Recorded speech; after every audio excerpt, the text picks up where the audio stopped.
to the cloud. Thank you. Welcome everybody to our meeting of Fresno City Toastmasters. My name is Chanel and I'm the current club president. I want to wish everybody a happy belated Thanksgiving. I hope that you are all able to spend time with family, friends, loved ones. My family was going to spend the holiday with some friends of ours, but they ended up getting sick last minute. And so we had to do a menu replacement and decided to have burritos for Thanksgiving. Now, it wasn't entirely sacrilegious because we did put ground turkey in the burrito to try to make it somewhat Thanksgiving-like. And I personally was a big fan of that. I would much rather have that than the other Thanksgiving food. I will read our mission statement. We provide a supportive and positive learning experience in which members are empowered to develop communication and leadership skills, which results in greater self-confidence and personal growth. Now, the first order of business for today is to make sure that we have all of the roles assigned on the agenda. I'm going to be giving a speech, kind of a special kind of speech, and Michael Wu is going to be my evaluator, but he just let us know he's not going to be able to make it in. He's got a lot of work stuff going on out in his parking lot right now. So is somebody able to take over and evaluate? I know that most of you are going to be involved in the speech anyway. Sarah?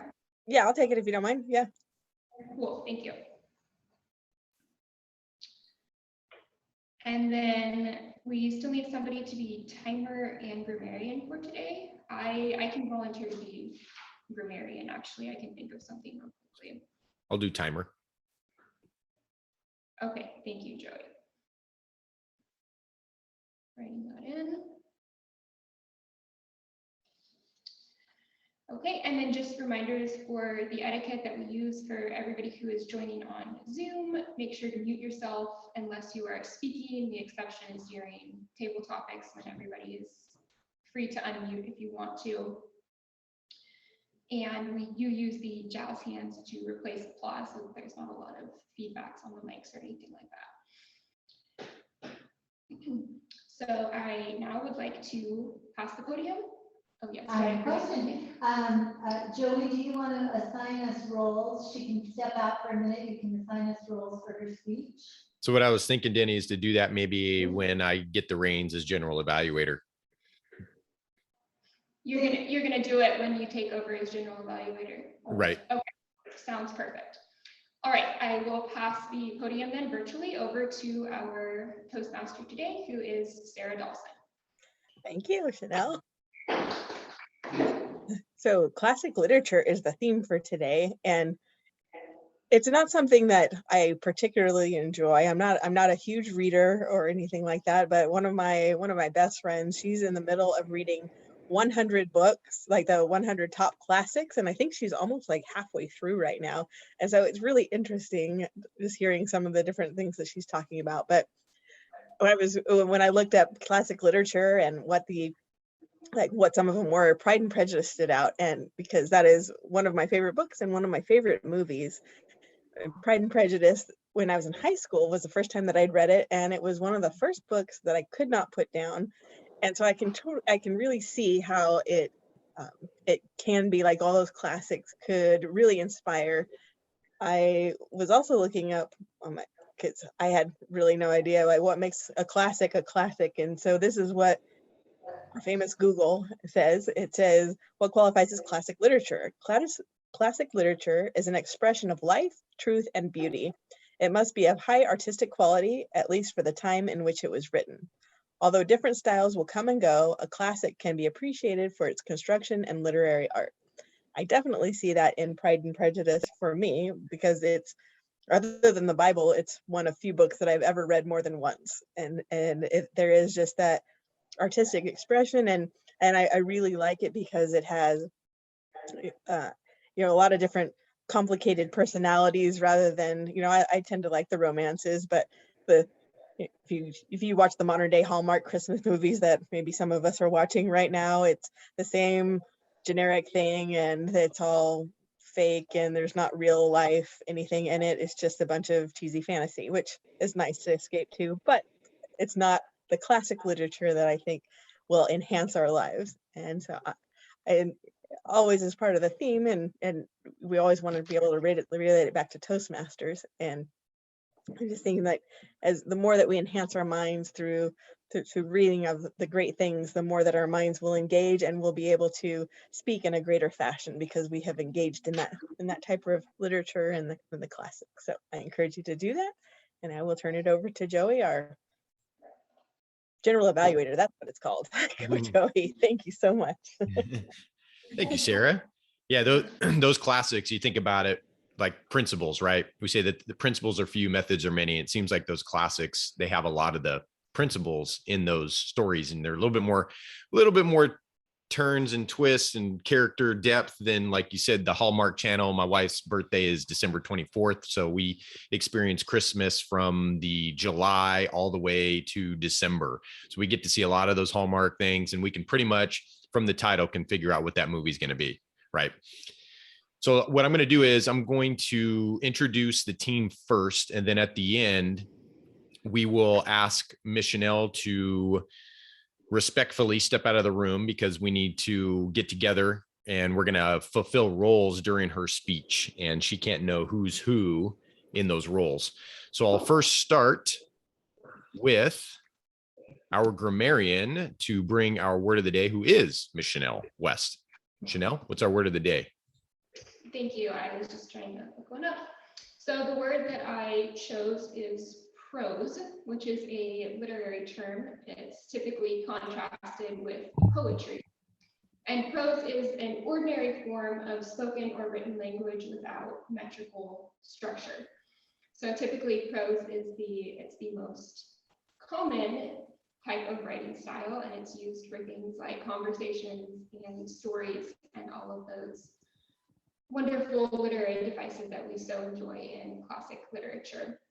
So if you'll just give me a second here, I'm just typing the word into the chat so that you all will have the definition there. Thank you. Cool. Thank you, Chanel, for that word prose. And one of my favorite prose is Ernest Hemingway.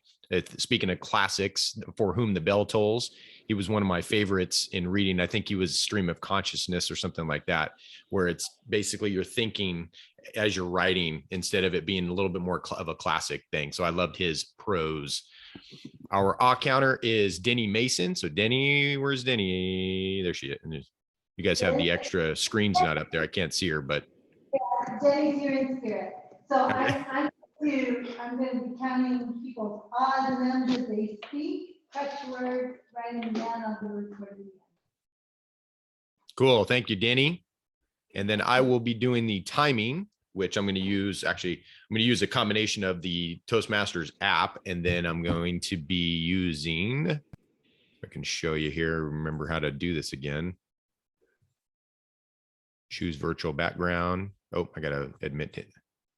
Chanel in here. So I'm going to be using these ones for the speech. When Chanel hits 5 minutes, 6 minutes, 7 minutes, do the same for our table topics, 1 minute, 1.5, 2, and for who's doing our evaluation, that was Kalani. You are Joey. I'm doing the evaluation Oh no, Sarah. of your speech. Sarah. Yeah. So for our evaluation, it's going to be what, 2, 2.5, and then 3. So I will be doing that for our time. Make sure I got all that there. Yeah, so that's good. So that's all I'll be doing for the timing today. And then Zoom Master. So I'm Zoom Master as well. So I'll just try and make sure I can stay on task with everything that we're going to be doing. A lot of multitasking in this one. Be trying to get us where we're focusing on whoever the speaker is.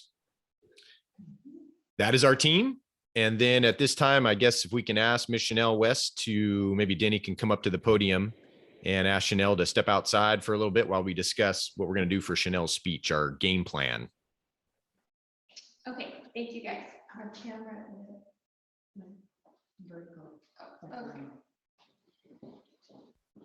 right, Here let I me am. know Okay, wait, she's leaving. Okay. What do you want? All right. So what we have here, and I know Zoom doesn't really make it really easy to share any documents. You have to have it in Drive or Dropbox or whatever. Did everybody take a look at that? Did I send that yesterday? Kalani, you saw it? Yeah, I saw it. Yep. Sarah? Yeah. Denny? Monica, did you happen to see the thing? All right, real quick.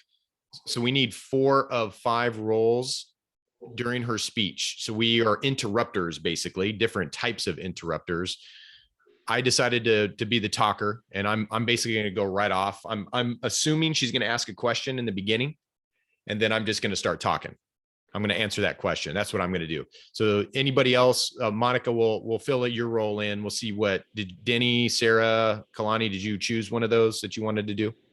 Just give me one. Yeah, just assign us.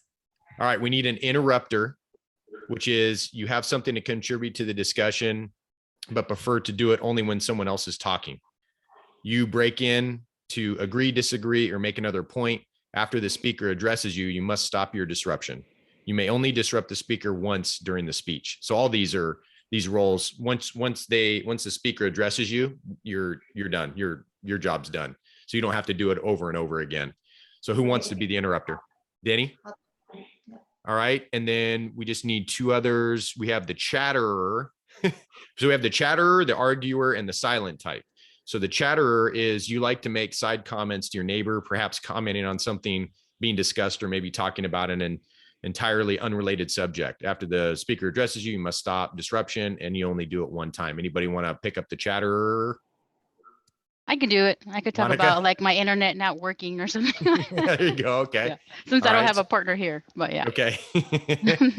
And then you have, so one more, either the arguer, which I think will be better than the silent type. It's kind of hard for the online thing.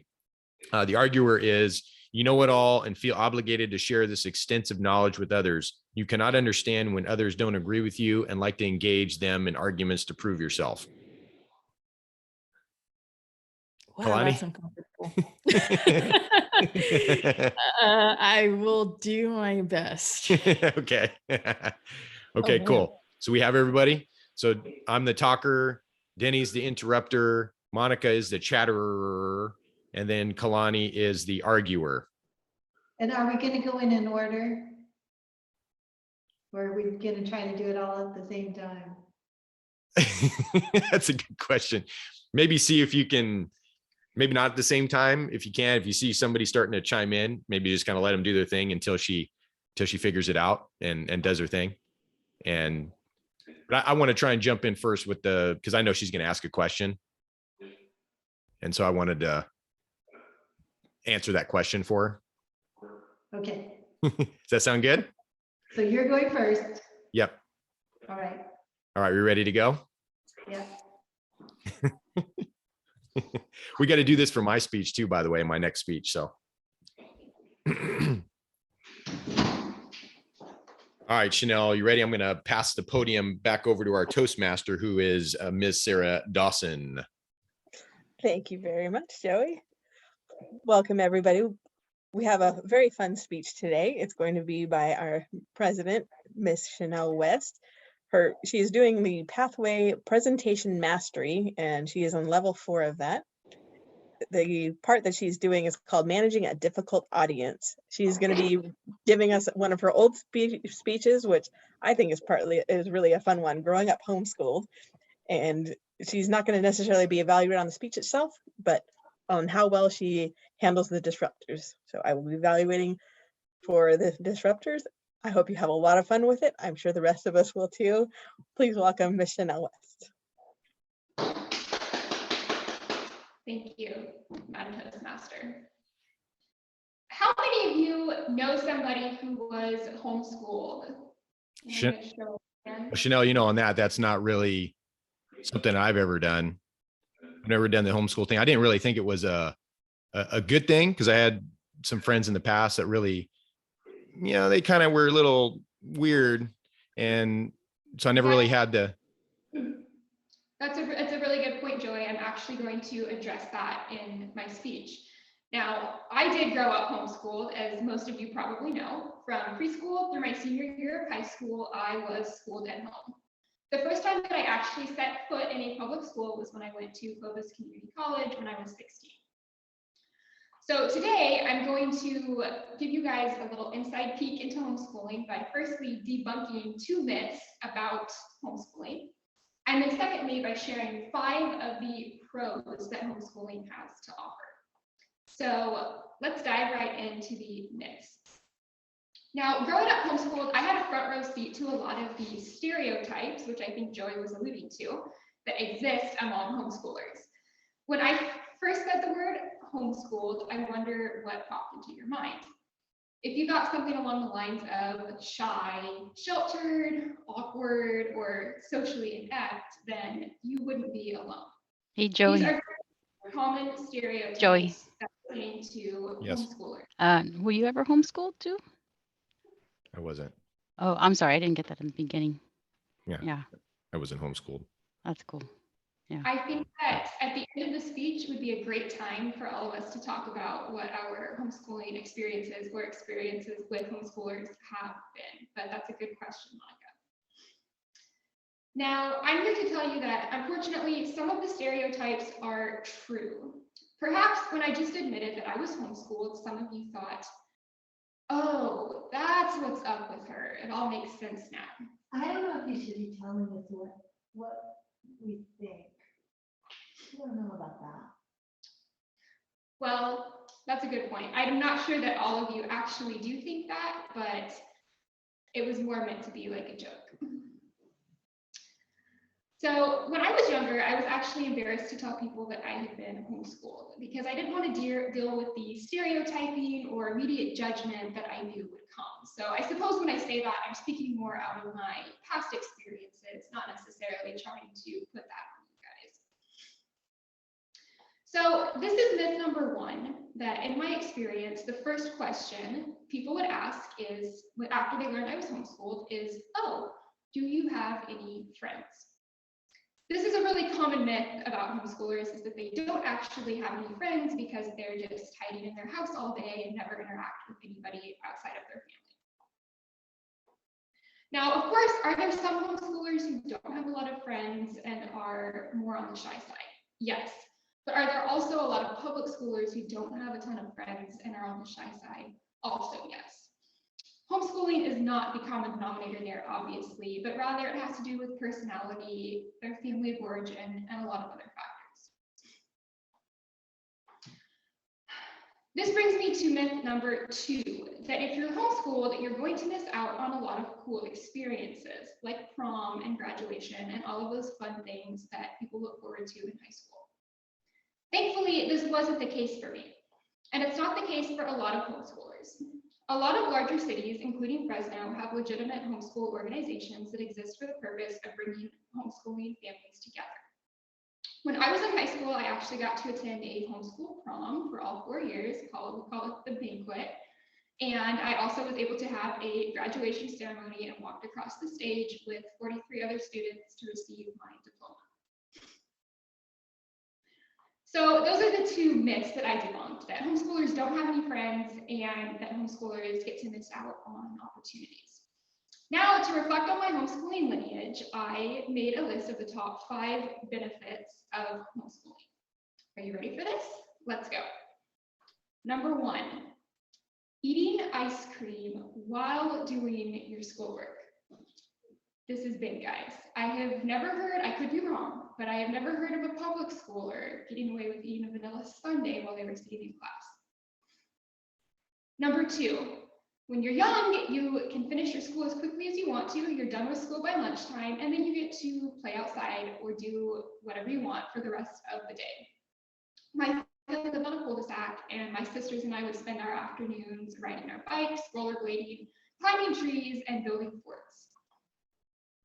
Number 3, a big benefit of homeschooling is the low student-teacher ratio. At Liberty West, which was the name of our homeschool, the ratio was teacher 1, students 3. Though sometimes I know that my sisters and I probably felt like more than just 3 kids to our mom, who was at home with us literally 24 hours a day. we certainly did enjoy the academic benefit of a lot of one-on-one attention. Number 4 benefit of homeschooling is that you can learn self-discipline and self-management. By the time I was in junior high, I was pretty much doing all of my homework on my own. I would read the lessons, teach it to myself, and then do the work. No teachers reminding me that my homework was due, no school administration warning me to stay on top. That helped to teach me self-discipline as I grew into college. And number 5, which is probably the pinnacle of homeschooling that non-homeschoolers can only dream of, which is doing school in your pajamas. I know you are all jealous. It's something that only other students can only dream of. Now, admittedly, most days I did have to get dressed, but some days my mom would cave and just let me stay in my pajamas. Now, I Hey, support. Before we continue, one of the things I had a question with that wasn't really addressed was data suggests that collaboration amongst peers with different personalities is really vital for children to develop properly and leadership opportunities. Doesn't homeschooling kind of counter that? Those are really good questions, and I think that I did address it in my speech a little bit. So firstly, that homeschoolers do have a lot of opportunity to interact with peers through other organizations like the homeschool organization that I mentioned. And also that through that, there are also leadership opportunities. In high school, I was actually on our, it was like the leadership team for our senior class. So we got to play a part in planning our graduation, planning our senior trip, planning different events for the class and things like that. But that is a good question and possibly something that I could have added in the speech to address more directly. And now, as I was saying, I do support homeschooling, obviously, but not for everybody. Like most things, there are pros and cons to it. There's good and bad. Homeschooling can be done well, and I'm sure, as we've heard, it can also be done not so well. Unfortunately, some parents don't take homeschooling seriously, and they can make a bad name for the parents who do. At the end of the day, it's each family's individual choice to do what works best for them and for their children. Thank you for listening. Madam Toastmaster.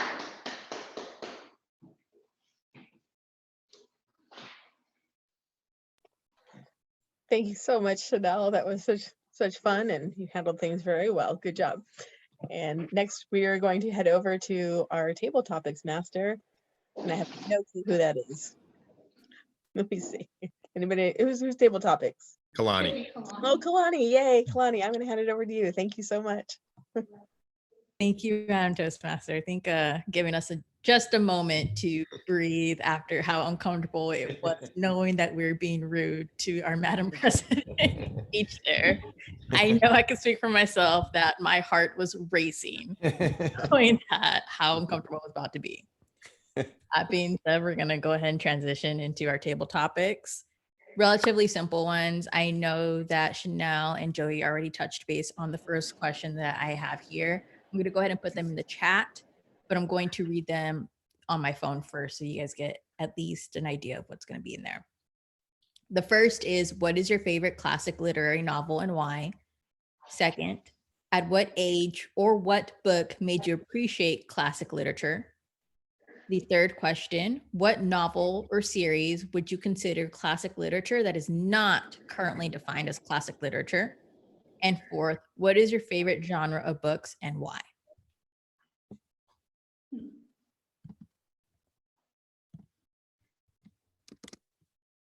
And they are in the chat now.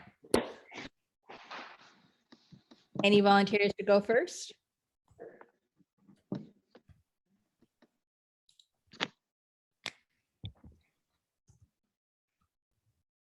No one, no one.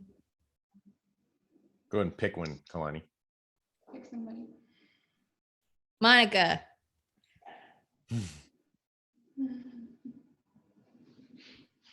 I'm gonna have to pass. Pass the torch. Yeah. All right, Sarah. Well, let's see. I think I kind of addressed it earlier, but I'll just go ahead and I think maybe put a combination of the first two. I was trying to think if there was any other classics that I've read other than Pride and Prejudice, and I'm not really sure that they tortured us in high school and made us read those, didn't they? Is my is Of Mice and Men on there? Yep. Yes, Well, it is. I'm back. Okay. So I didn't really like Of Mice and Men. I think I think that was the one that I started reading and had a lot of cuss words. And so growing up in a very sheltered home where we didn't use cuss words, we didn't do all these kind of things, I was really appalled that they would try and make us read something like this because well, you're making us read cuss words? I mean, that's just ridiculous. I didn't watch it in any of the movies. I didn't watch it in anything. This was my freshman year in high school. So reading that, I actually I can't believe I had enough courage to actually go up to the teacher and say, I'm sorry, I can't read this. Can I do something else? And she was able to provide a different book for me to read so that I could still participate in class and do what I was supposed to and not do that. I look back at that and I'm like, I watch so many other things now that have so many cuss words. I didn't watch a rated R film until I think I was a senior in high school. So it was very, very different. But I did remember parts of it and just hearing the other kids discuss it. And I thought it was a really interesting idea, just the whole interaction with somebody who is like very different from yourself. So there's a little bit about some classics that, wow, it was a little different for me. So thank you so much, Kalani. Thank you, Sarah. I appreciated that. Who would like to go next? Denny, perhaps? Well, I'm going to use this opportunity to pivot. Because I didn't read too much in the way of classical literature, but my absolute favorite book of all time is Gone with the Wind. And if it's not listed as a classic, it should be. It is. Good. All right then. All right. So I'm in the category. That's good. That's a book that I read early on. I have every version of the movie there is, from VHS to all the ones since VHS. If you remember what VHS is. A great movie, but the book itself, believe it or not, when you read the book, she has a couple other husbands in there and a couple more children in there.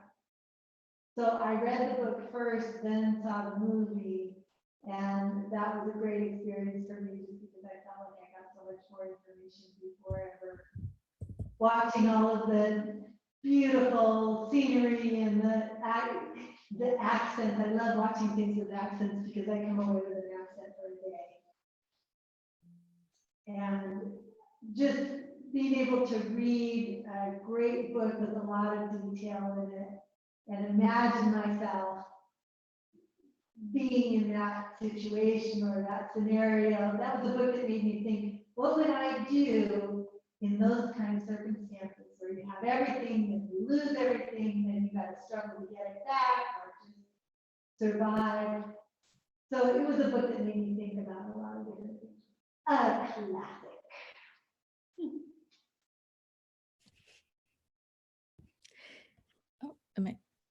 Thank you, Denny. I appreciate that. We have time for, would you say 2 more? We'll probably get everybody. I think so. Miss Chanel, would you like to go? Yes, I will go. Please. I, like Sarah, also read Of Mice and Men when I was in high school. I don't remember anything about the cussing. I do remember that it had a very sad ending, and I think I cried at the ending. But as an adult, I think it was about a year and a half ago, actually, I decided to read the book East of Eden, also by John Steinbeck. And that book is kind of considered the pinnacle of Steinbeck's career. It's a massive epic type book. I think it's about 600 pages. And it essentially follows the life of this one man named Adam from his birth all the way to his death. There was a movie made about it in the 50s with James Dean. I don't know if any of you have seen that, but it was one of the 3 movies that James Dean made before he died. But I read this book last year, and I was incredibly impressed with the way that a 600-page book was able to actually keep my attention from beginning to end, especially because it's not a it's not a like action-oriented book necessarily. It's not an adventure novel. It's not about war or people fighting or traveling around the world or anything like that, but it's very much about this one man and then the woman he marries and the two children that they have. And I don't know if it's my favorite novel, but I would say it's definitely one of my favorite classics that I have read so far, in the sense that Steinbeck's writing and his in-depth look into the nature and character of people was able to hold my attention for so many pages. Thank you.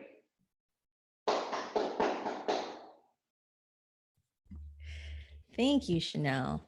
With that, I think I will go next, only because I feel that I have a good segue from John Steinbeck. Mhm.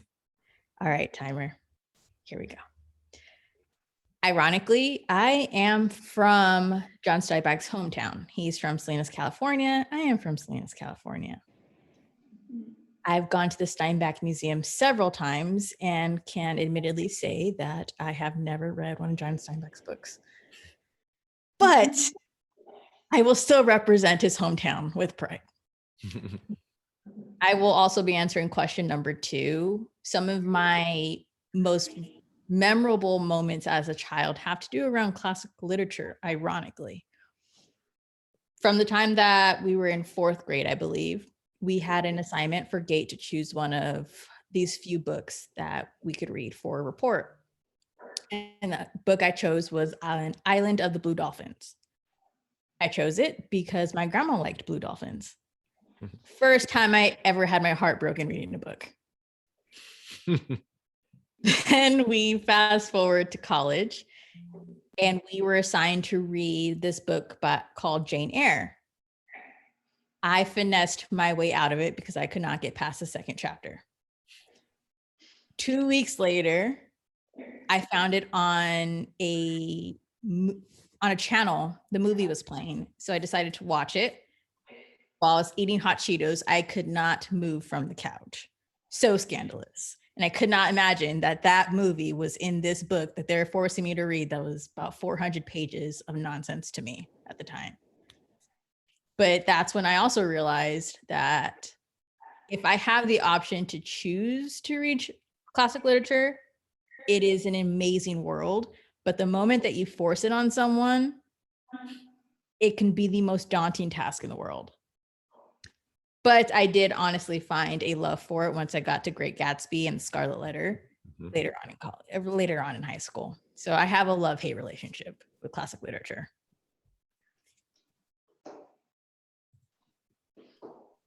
All right, Joey, you want to wrap us up? Yes, ma'am. Let me write your time here so I don't forget. Some of you have heard me talk about, and I don't even know if this book is considered classic literature, but it's Flowers for Algernon. Monica, I don't think has heard this one. One of my favorites. I didn't read it in school. I read it later, and I just came across my vision one day on Amazon Books, and it was just a recommendation from another book that I had read.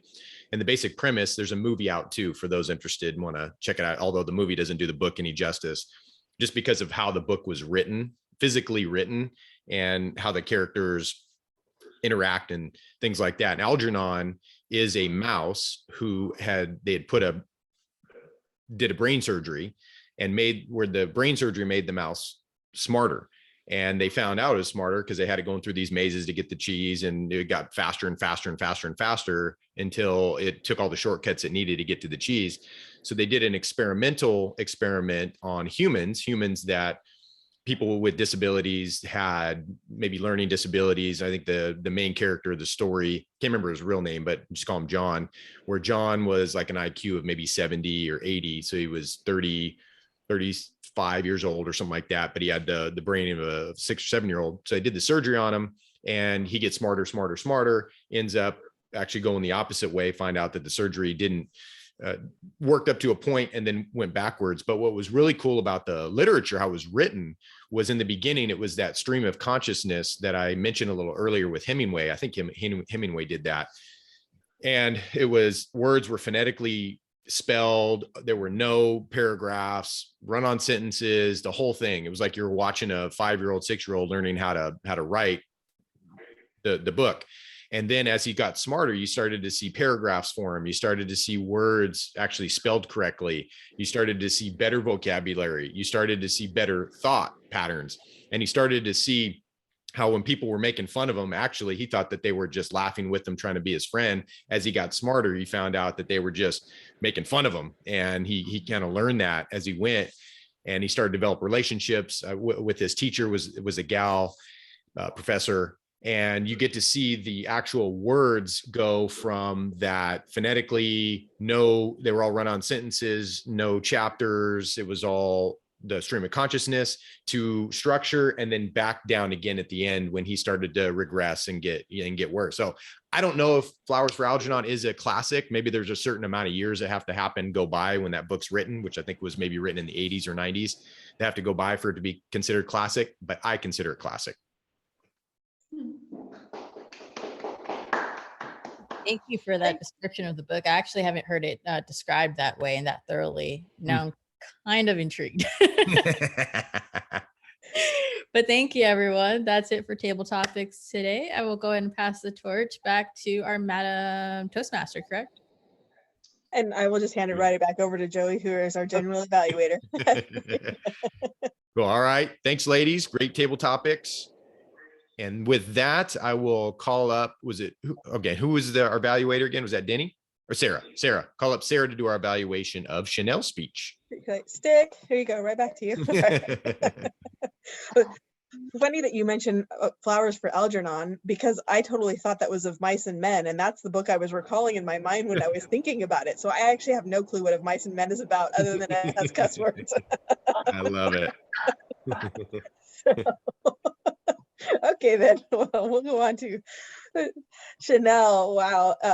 Yeah, I think all of us felt incredibly uncomfortable about having to interrupt and overtalk you, because I think that's part of what we do here is we just want to be respectful to others. And so for you being able to have thrown into that and having to deal with that was absolutely incredible. Some of the things that I noticed that you did several times was you validated and then gave them hope for there's time later to be able to do this kind of thing. So instead of just, or, oh yes, and I'll get to that, so that you validated them. So it's still something that is, like, oh, not just, oh, shut up and sit down, hey, quit interrupting me. It was like a genuine, you cared about them. It also seemed like, and rightly so, that you'd be taken off guard because you have this beautiful speech planned. I think that was another thing that you did really well, is that you were so prepared with your speech that you were able to just get right back on track. And I don't know that a lot of people could do that, of being able to, like, okay, let's do this and then get right back on track. And I think that speaks to your preparation behind it, and knowing your topic and being able to do that and having a great, I think, well, I can't remember who this was. Oh, I think when Kalani was talking, he says, those are really good questions. And then you says, I think I addressed that in my speech earlier. And this could go either way. So if anybody else has a comment on this one, I was wondering if that could be taken as, I already addressed that. You didn't say it in that tone or anything, but I'm almost wondering if those words would be taken as, weren't you paying attention or weren't you listening? Rather than, and maybe saying, instead of, I think I addressed that in my speech, when you said, those are really good questions. Oh, yes. One of my points earlier that I was making was this, and that goes right along with that. And I think you kind of tied that all in later. So I don't know if anybody has any thoughts on, I think I addressed that in my speech, that particular phrasing, if that's could go either way. So just maybe something to think about and address and talk over. So some of the things, I think, as people interrupt you more, hopefully they don't put it in when you have to go and give speeches in life. And maybe like the challenge to that piece would be just making it more into a conversation and like, oh yeah, and you kind of did a little bit of it already, and making it a conversation and then going on. But I thought overall you did an absolutely phenomenal job, Chanel. Your speeches are always really, really good and really great, and you work so hard at that, and I just love it, and it's inspiring. So I'm really grateful to know like some of the things that you did. I like that validating. I think I'm going to keep that with me because I never know how to do that in my work. And so I really appreciated you setting that example and validating and then moving on. And it was great. So fantastic job. Thank you very much, Chanel. Thank you, Sarah. And I think I can speak into your question about how I dealt with Kalani's situation a little bit, because I did read through the on pathways, there's a module about how you're supposed to respond. And I think you're right, Sarah. I don't think that I responded in the best way that I could have to Kalani's somewhat argumentative questions, which were really good questions. Kalani just coming up with those on the spot. Bravo. Mm. I think we're not actually supposed to ideally engage in debate with the person, but truthfully, on the spot, that is just what my mind went to. And I think I truly did get a little bit defensive, because this is something that, as I was saying in my speech, I have had to deal with personally in the past. So I'm being vulnerable here and saying that I think if I did it again, I probably should have done a little differently and less confrontationally. I can tell you what happened. I can tell you what happened. So we had 3 of the 4 shot off like a cannon right away, and then Kalani was just kind of sitting back. And it was like I think Chanel was in open country. She was just running, and she thought she was done. She thought that was it. She's going to finish her speech. And Kalani I thought maybe she was going to wait until the end and just go right into the question, but she waited. Chanel, I just think that why you caught her off balance. So that was a good timing. I think the timing on Kalani's part was good, because you never know when these things are going to happen. And again, Chanel, 3 out of 4 had already gone. And she goes, well, maybe there wasn't a 4th person. And she goes, I'm going to finish this speech nice and strong. I think that's what happened. Am I right, Yeah. Chanel? That could be also. Maybe not. And Thank I you all for participating. I appreciate it. Yeah, no, you did great. And you get to dish it back to me, because that's my next speech. I got to do the same thing. And I appreciate your vulnerability, because I think also I can tend to be defensive about it, and I just want to yell back at people sometimes. And so then I shut down and say nothing. And so I really appreciate you being honest about that, because I'm like, because it's true, and you just get thrown off. And even though somebody's nice, it's easy to get defensive about that. So man, phenomenal. Yeah. Yep. No, that's a great one. That's an optional one in the pathways there. I think they give you 8 different options of different types of things to work on. One's, I think, a podcast, like you actually put a podcast together and work on that. And this is one of them. It's dealing with distractions or dealing with people who interrupt. And that's a big, remember Dave Fye and all their whole things for LAFCO. They would go to these public committee meetings where they'd be people coming up and asking him questions. And a lot of times they're yelling at him and saying, you doing this and you're doing that. And he has to deal with that, right? I mean, that's something, depending on your line of work or who you're going to be in front of. Sometimes you're going to have people throwing tomatoes at you, and you have to know how to be a little bit of a politician, a little snakish to move around the issue and not upset them. Right. So I thought Chanel did a great job. And all of us here as the interrupters did a great job. So with that, let's get into our evaluation report. So let's give a little bit more time for those that haven't used the word. I was going to call Chanel up right away, but let's give a little bit more time. So let's start with Denny for our all counter. How do we do? We did great today. Monica didn't really speak today, so she's sort of off the list. And I'm sure you all saw in the chat that she doesn't. Kalani, you did great. I didn't count any odds or ends for you. Thank Chanel, Chanel used so. That's your word to use. So. Joey, you were good. Oh, I didn't have a so. Sarah, I had your word today was like. You're going from Italian back to English and everything's like again. Allora. Yeah. That's it. That's my report today. We did pretty well. I was so engaged with Chanel's speech and how she was handling that. So it was very good. Amen. Thanks, Danny. And then for our timer roll, we had Chanel came in, of course, because of all the interruptions. She was at 8 minutes, 8:01, but we probably had about a minute's worth of interruptions in there. So I'm sure she would have been right on time if it wasn't for that. Table topic, Chanel 144. Joey didn't shock anybody, 238. Sarah 128. Kalani came in right at 2 minutes. Monica, like Denny said, she didn't jump in on table topics. Denny 134. And then Sarah, evaluator, just a shade over at 304. So great work on the timing, everybody. And now let's let Chanel give us our word of the day. So I will admit I was a bit distracted this meeting. We were having some issues with the iPhone camera. Did anybody say the word? Because I was going to guess Joey probably did, because you always do. Not always.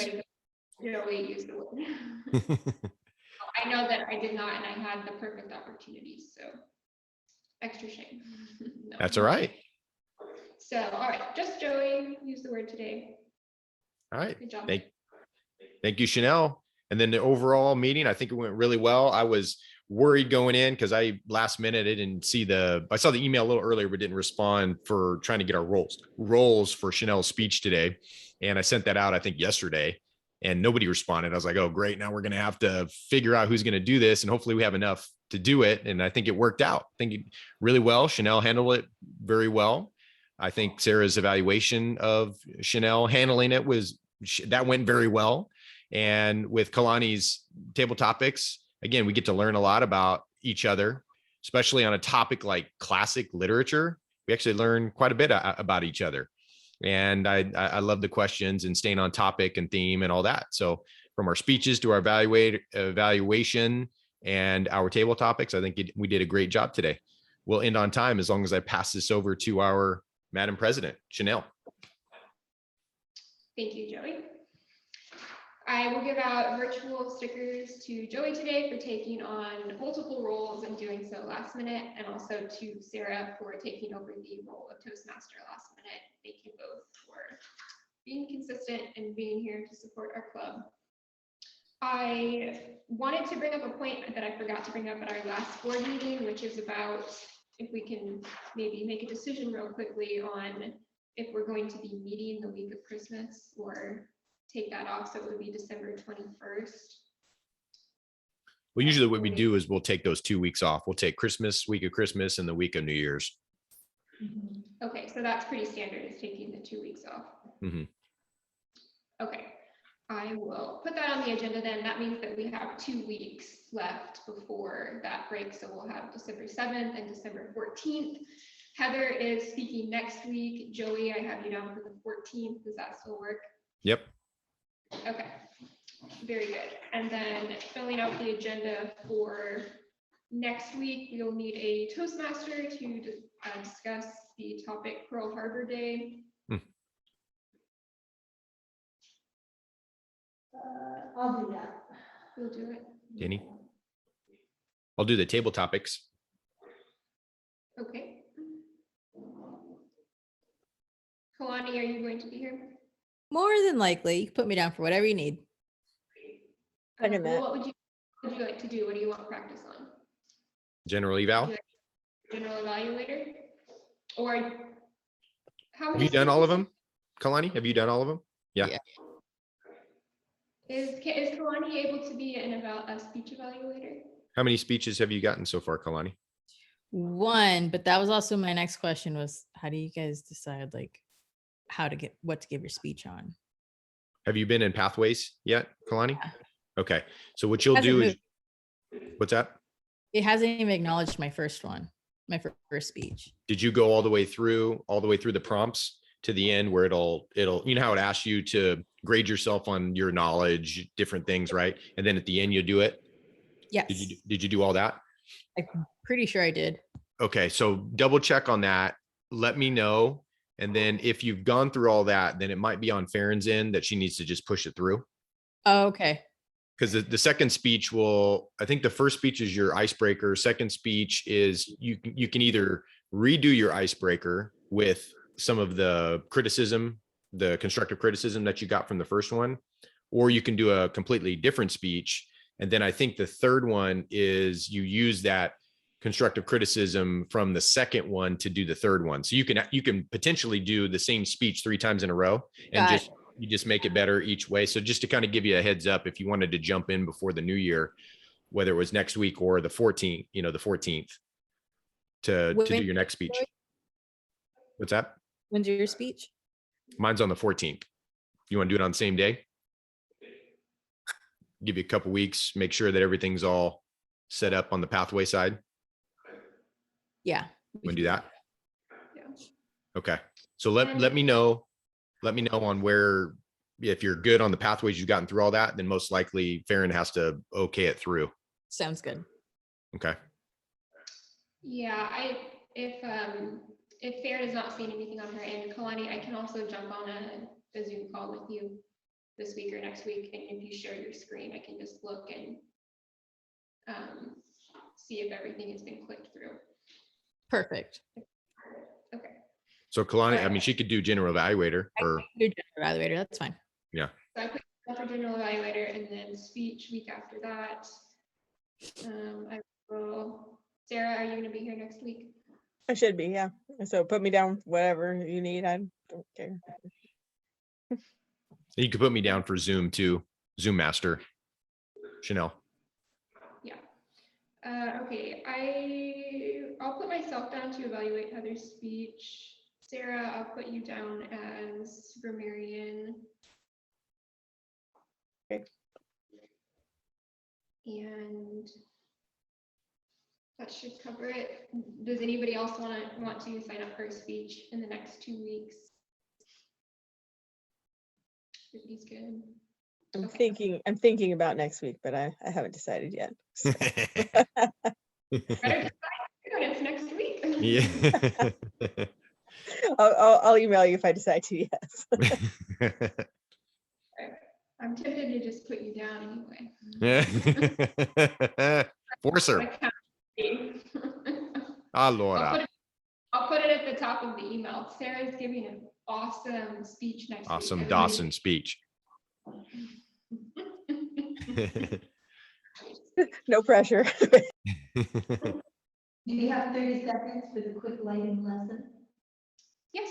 Okay, can you see me in the screen right now? The light is right. Wait, I can find it. Yep. It's on this my face, and my face is dark. Yep. Watch this. Watch this, you guys.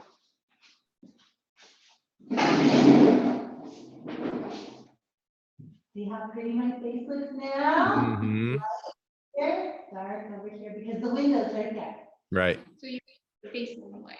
Yeah. Not Natural light. The light there. So yeah, see the difference in Sarah where she has the light behind her instead of in front of her. Yeah. Yeah. That's it. Oh, Yeah. better. Just get the fan to blow on you. So you got the hair going.